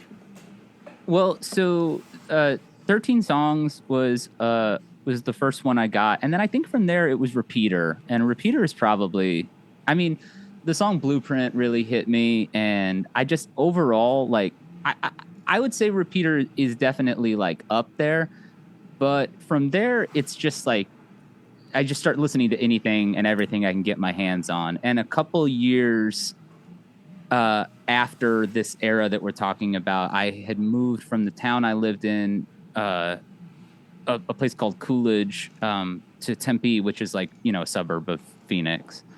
And I was playing in bands in Phoenix, and played with a folk punk band called Porches, which is not the same Porches that there's a Porches now, but we would play a lot with like AJJ and those guys. And so kind of got like introed into that world. And I wasn't really like a folk punk guy per se. That wasn't really where my heart was at.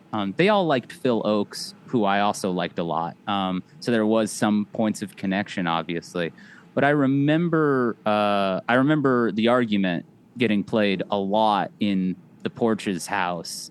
Ben Horowitz is his name, the songwriter in that group. And so when the argument was in the mix, like I think it's my favorite Fugazi record ultimately. I think that it's like the culmination of so many things, and I love the more sort of like the more out there excursions that they get into on the records leading up to that one, you know, the sort of more beat focused or the dubbier things get. I'm into all of that stuff, but I feel like in a weird way the argument's sort of where everything coheres, and there's like kind of a blend between pretty direct songs in a lot of ways and that sort of the more experimental tendencies. And so to me, that was the one that there was so much music being played and I was being introduced to so much stuff, but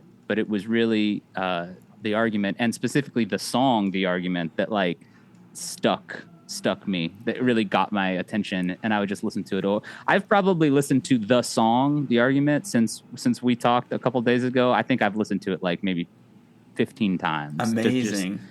Just over and over again, trying to just like drill into that song. And it's so funny because I have not got sick of it, you know, which is a good feeling. I love the idea that we've talked about discovering things through maybe unlikely places like Christian music or Boxcar Racer leading you to Fugazi. I love the idea that you got into the argument like in a folk punk context. That's so good. Yeah.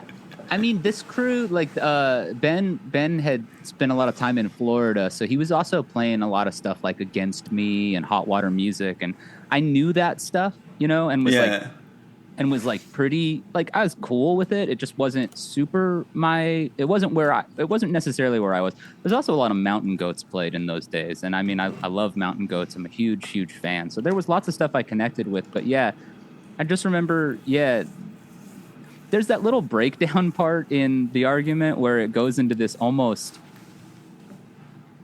I mean, it's not trip hop. That's the wrong way to put it. But you can almost hear a Portishead kind of like quality to that one. I can hear that. Or Blonde Redhead, obviously, which makes sense being that Guy had, you know, directly worked with that group and stuff. But I think I remember like hearing that section and just being like, what's happening now? You know, like in the house. And then totally. And then when it comes back in even harder than it like was before, like that's when the song kicks up a notch. And I was just like, this is one of the coolest things I've ever heard. So. I love hearing you. I mean, I'm just letting you go because you've done more research than me listening to it that many times, and I agree. I think it's one of those things where like we take it for granted now, but the idea of like indie and pitchfork type culture and then like punk being able to exist together, it was kind of foreign. I feel like maybe until The Argument, at least in that era, like they felt very separate, and then that they came together with The Argument. I think about this a lot, actually. It can be hard to understand exactly how certain lines get drawn, right? Like I kind of remember like getting into like bands like And You'll Know Us by the Trail of Dead, and when Source Tags and Codes came out, like that and At the Drive-In, Relationship of Command, like I remember talking with a friend who was super into pop punk. I mean, it's just like exclusively pop punk, like Dance Hall Crashers or whatever, that kind of like a lot of Lookout stuff. And I remember him being like, I don't think that this is I don't think that like At the Drive-In is a punk band. And I was just like, oh, they're not? I think they're a punk band. He's like, how are they a punk band? And I'm like, I don't know. And I didn't know what post-hardcore was necessarily, and this is the other, I'm taking the long way around this, unfortunately. Sure. But I remember like trying to, I was recently talking with a friend and asking, you know, I love Superchunk and I love let's say the Get Up Kids or whatever. And if you compare like 4 Minute Mile to a Superchunk record from that same time, it doesn't feel to me like they are actually from different worlds. You know what I mean? Yeah. But the sort of delineation of them, it was presented differently. Like Superchunk were an indie rock band and Get Up Kids were an emo band. And so there was some division there. But like sonically, I think if you listen to a lot of that stuff, it's like, well, I mean, they're all drawing from very similar, reference points, and sonically, I don't think they sound all that different. So yeah, there was sort of a weird thing. Or like when Dismemberment Plan was kind of like, I remember they toured with Death Cab for Cutie, and it was like, okay, it's like, are these both indie rock bands, or is one of these bands an emo band, or are they both emo bands? And that sort of being like a question in my head. And the music press didn't necessarily, the music press distinguished them as different things, and so that was sort of like instructive to me. Yeah. But now I look back on it and I'm just like, I don't know. I think it's pretty much all the same thing. Yeah, totally. But even just like on this record alone, to have like a lot of yelling songs and then have a song that sounds like Blonde Redhead, or maybe even kind of Yo La Tengo to me a little bit. It's just kind of like it just felt. Yeah, I agree. It just felt like. I guess I just think that the argument is kind of like, I don't love to say things are objectively the best, but I think that this one is objectively the best Fugazi album. Like, it's just you could be fine with just this one, I think. Yeah. If this was the only record they ever put out, they would be still considered like a monumental group, I think, because it is like a. Yeah, and I know that like the sort of like the term post-punk gets thrown around, and this is a great example of what that term could mean, right? Because it's like it doesn't sound just like Joy Division or just like, Bauhaus or whatever kind of post-punky signifiers, but like there's a punk energy to these like fairly refined songs, and then also, like you said, yelly songs as well, and it just perfectly fits that moment. I mean, the argument itself, like, like so many young people, and I'm sure you share some of this, like my politics were shaped in like the aftermath of 9/11 and stuff. And so for me, reading Howard Zinn, learning who Noam Chomsky was, knowing what Fugazi is, like these were all sort of part of the same thing, right. You know what I mean? Totally. And so at a time where like we basically kicked into gear, like the sort of the American war machine, like a song like The Argument is just so explicit in that, and so on the nose, like almost risks on the noseness in a way of being like, I wonder what he's talking about when he's talking about people are catching what bombers release, and it's like at the same time that moment called for that sort of like intensity and that directness, but it also years later feels to me like The Argument could be about anything as well. It's just about the human tendency to divide, and could be about Drumpf. It could be about the orange man himself. Even. Well, this has been so fun. I'm going to peek behind the curtain and let everyone know that we don't pay for Zoom. So we do have a clock ticking. So I'm gonna wrap this up right now. But you want to let us know what we should check out and where and when and how? Yeah, absolutely. Thank you for having me, man. It's been a lot of fun, and I love going down this memory lane. I'm sure somebody's going to let me know that Training for Utopia doesn't sound like Korn. I just picked the funniest name that I could think of. So direct all. Okay, I'm gonna real quick. Someone from my youth group loved Korn, and I didn't see the light with Korn until way later. And of course, ironically, Korn is like 80% a Christian band now, anyways. So that's the funny thing. But I remember, my God, head to Christ. Yeah, I forgot about someone from my youth group was like showing me Korn, and I was like, oh, if you like Korn, check this out. And I showed him songs from the Penalty Box Volume 1, and I showed him Training for Utopia and Living Sacrifice and Zayon, and he's like, this isn't hard at all. This doesn't sound like Korn at all. So at least according to that new metal youth group guy, in 1998 or whatever, they don't sound like Korn. So just to Okay. just to clear the air here. And like you said, it doesn't matter. Korn is the Christian Korn now, so we don't have to worry about Yeah, that. exactly. But as far as what people should check out, people should definitely check out Transmissions, which I do every week. We're part of the Talk House podcast network, and we've had guests like Jim Jarmusch did an episode. That's always the one I trot Whoa. out because I mean, That's what can you say? But we've got a year's worth of back catalog, all sorts of interesting conversations. I really am a fan of the Beverly Glenn Copeland episode. I'd recommend people check that one out. And then I do a show on Wastoids with Sam Means of The Format every other week. It's called Click Vortex, and we talk about like online rabbit holes. And so we start on the Wikipedia page for whatever Mike Nesmith from the Monkees, and we end up, talking about Repo Man or whatever, like just following the trails or That's awesome. things like that. So we do that, and then I've been putting out a bunch of music under my initials JPW. So you can check that out too if you're interested. It does not sound like Fugazi, and it does not sound like anything you would hear on Songs from the Penalty Box, except I guess maybe somewhat like Starflyer. So maybe I'm wrong. Maybe it sounds maybe it sounds exactly like what you would hear on Songs from the Penalty Box. Actually,